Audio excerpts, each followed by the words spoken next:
नमस्कार दोस्तों, हमारी आज की इस कहानी का नाम है देखभाल। सलोनी आज अपने पति राज के साथ पहली बार मुंबई जा रही थी, जहां राज नौकरी करता था। यूं तो उसकी शादी को 2 महीने हो गए थे, लेकिन शादी के तुरंत बाद राज उसे अपने साथ नहीं लाया था, क्योंकि वो चाहता सलोनी कुछ दिन ससुराल में रुककर ससुराल वालों की जाने समझे। अब क्योंकि राज की माताजी सुलोचना जी चाहती थी बहू बेटे के पास जाए और उनके साथ रह उसकी देखभाल करे, इसलिए उन्होंने खुद से सलोनी के ले जाने की बात की थी और राज माँ के कहने से सलोनी को अपने साथ ले आया था। सलोनी भी खुश थी, अब पति को अपने हाथ से बना खाना खिलाएगी, अपनी गृहस्थी को अपने हाथों से सजाएगी। सुनिए, आप थोड़ा मेरा हाथ बटा दीजिए सफाई करने में, फिर मैं जल्दी से खाना बना दूंगी, बहुत भूख लगी हुई है। मुंबई में राज के किराए के घर में पहुंचने जब सलोनी ने देखा तो घर बहुत गंदा है, तो उसने राज से कहा, अरे तुम खाना वाना छोड़ो, मैं खाना ऑर्डर कर देता हूँ, तुम खाना खाकर सफाई कर लेना, तब तक नहा धो लो। राज बोला अपनी पत्नी सलोनी से, पर खाना बनाने में ज़्यादा टाइम नहीं लगेगा। राज की पत्नी सलोनी बोलती है अपने पति से। सलोनी बोली, देखो ये सफाई वफाई तुम ही देखो, और मुझे भूख लगी है तो मैं खाना ऑर्डर कर रहा हूँ। ये बोल राज खाना ऑर्डर करने लगा और सलोनी फटाफट रसोई साफ सफाई करने लगी, क्योंकि ऐसे गंदे घर में उससे खाया तो क्यों बैठा भी नहीं जाता। राज मजे से सोफे पर बसर कर मोबाइल चला रहा था। सलोनी ने सबसे पहले रसोई की साफ सफाई की, फिर बेडरूम के साथ ही बेड की चादर भी बदली। अब बचा था बस हॉल, इतने में ही खाना आ गया। सलोनी ने राज का खाना बेडरूम में लगा दिया, जिससे वो हॉल की सफाई कर सके। राज ने उसे पहले खाना खाने को बोला, पर सलोनी ने इनकार कर दिया और फटाफट रसोई की सफाई करके नहाने चली गई। नहाने के बाद उसने खाना खाया और दोनों आराम करने लगे। सुनो राज, चलो बाजार चलते हैं, घर का सामान लेना है, शाम को सलोनी ने कहा और दोनों बाजार चल दिए। सलोनी ने राशन का कुछ सामान लिया, फिर सब्जियां लेने लगी, पर वो भी सब्जी लेती राज मना कर देता। हार कर सलोनी आलू प्याज और टमाटर लेकर आ गई। रात को उसने दाल रोटी बनाई, जिसे राज ने बेमन से खाया। अगले दिन जल्दी उठ सलोनी ने खाना बनाया। नाश्ते में उसने आलू के पराठे और खाने में राजमा चावल बनाए। सलोनी में तो नाश्ता ब्रेड में और मक्खन खाता हूँ, अपने पत्नी से कहती है। राज जब तैयार हो तो नाश्ते के मेज पर आया तब बोला, पर तब तो आप अकेले थे, अब तो मैं भी हूँ, अच्छे से नाश्ता कीजिएगा। सलोनी बोली अपनी पति राज से, ठीक है, अब तुमने बना दिया है तो एक पराठा खा लेता हूँ, पर कल से मुझे ये सब मत देना, और हाँ, लंच में मैं कैंटीन में खाना खा लूंगी। राज अपनी पत्नी से बोलता है। सलोनी कहना तो चाहती थी कि जो मैंने बनाया है उसका क्या, पर राज को बेमन से पराठे खाते देख उसने कुछ नहीं बोला। शाम को राज आते समय समोसे और रसगुल्ले ले आया। वो खाने के बाद दोनों ही खाने की इच्छा नहीं हुई। राज सुबह में रोज ब्रेड मक्खन या जैम लेता था, साथ में दूध। दोपहर का खाना वो बाहर ही खा लेता। सलोनी का ही मन नहीं करता कुछ बनाने का, इसलिए वो चावल या कुछ भी खाकर काम चला लेती। बस रात का ही खाना था जो वो बनाती, उससे भी कभी राज कुछ ले आता तो, या फिर सलोनी को घूमने निकल जाता, या फिर दोनों बाहर ही खा लेते। आपको मेरे हाथ का खाना पसंद नहीं है क्या, या कोई और बात है? आप मुझे बताइए तो सही, सलोनी अपने पति राज से पूछती है। एक रात सलोनी ने राजा ने अपने पति से पूछा। नहीं, ऐसी कोई बात नहीं है, राज ने जवाब दिया। मुझे आप बता दीजिए आपको क्या पसंद है तो मैं वही बना दिया करूँगी। सलोनी फिर से अपने पति राज से बोलती है, क्यों परेशान हो रही हो सलोनी, मैंने कोई शिकायत की है तुमसे?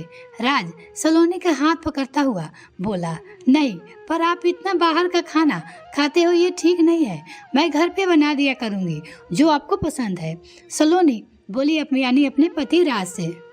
फिर राज बोला, ठीक है, बता दूंगा, अभी सोते हैं। राज ने उसे टालते हुए कहा। असल में अकेले रहते में राज को बाहर के खाने की आदत पड़ चुकी थी। अब उसे घर का खाना कम पसंद आता था। सलोनी ने एक से एक चीजें बनाने की कोशिश करी, पर राज या तो बेमन से खाता या खाता भी तो कभी एक शब्द नहीं बोलता। धीरे धीरे सलोनी का भी खाना बनाने से मन हटने लगा।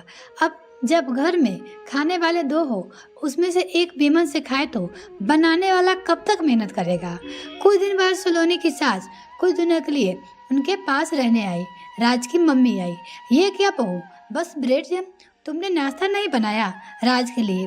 वो अपनी बहू से पूछती है। नाश्ते की मेज पे सुलोचना जी बोली, माँ जी यही खाते हैं, इसलिए मैं भी यही खाने लगी हूँ। आपको क्या खाना है आप बता दीजिए, बना दूंगी।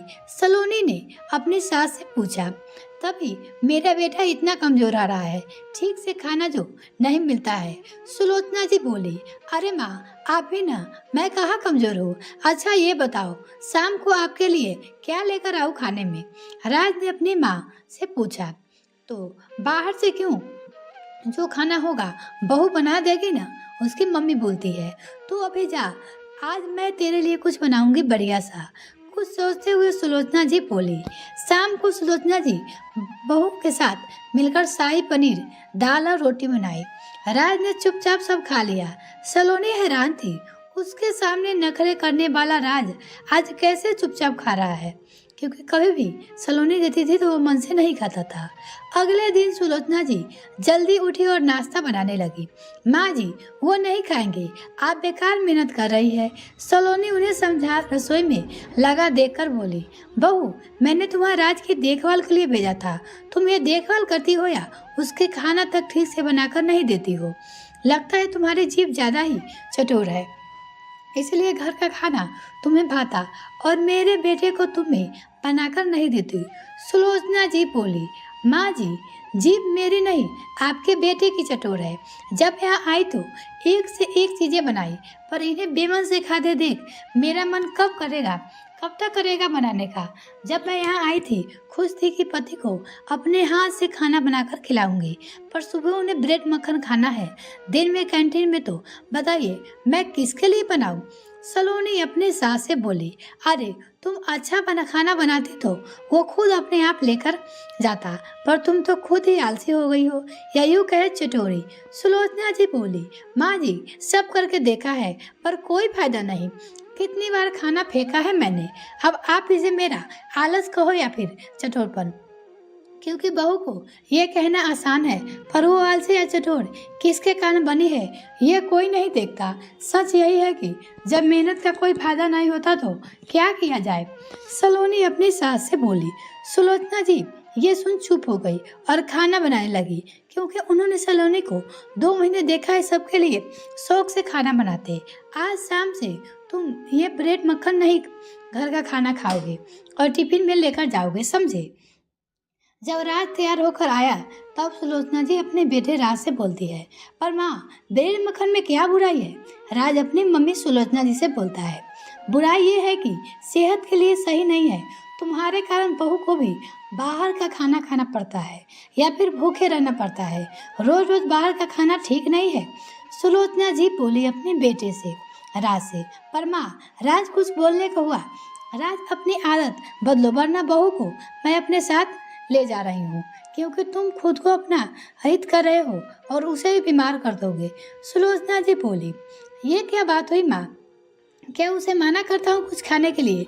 राज झुलझुलाता हुआ अपनी मम्मी से बोला, बेटा वो अपने लिए अकेले लिए नहीं बना पाती, हम समझे ये बात की जब तुम अकेले थे तब बाहर खाया ठीक है, अब बहू तुम खाओगे मन से बनाएगी, हफ्ते में एक बार बाहर का ठीक है, पर रोज रोज ये चटोरपन सही नहीं है। सुलोचना जी अपनी बेटे राज से बोली। बहुत देर तक दोनों की बहस होती, पर आखिरकार राज को झुकना पड़ा। सुलोचना जी ने भी सोच लिया जब तक यहाँ है राज को चटोरपन का अंकुश लगाएगी, जिससे उसे बदलाव आए। यह कहानी आपको कैसी लगी कमेंट सेक्शन में लिखना ना भूले। कहानी सुनने के लिए बहुत बहुत धन्यवाद। अगर मेरे चैनल को अभी तक सब्सक्राइब नहीं किया तो प्लीज़ मेरे चैनल को जल्दी से सब्सक्राइब कीजिए, साथ ही बेल आइकन प्रेस करें ताकि मेरी और वीडियो का नोटिफिकेशन सबसे पहले आपको मिल सके।